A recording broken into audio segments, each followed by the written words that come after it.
కథలెన్నో చెప్పారు, కవితల్ని రాశారు, కాలాలు దాటారు, యుద్ధాలు చేశారు. ప్రేమలో తప్పు లేదు, ప్రేమలో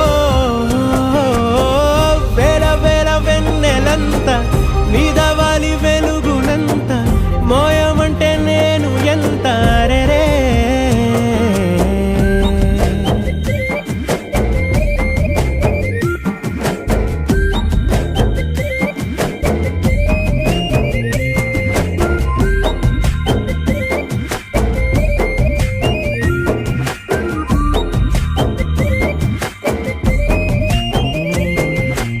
ఆకాశం తాకాలి అని ఉందా, నాతో రా చూపిస్తా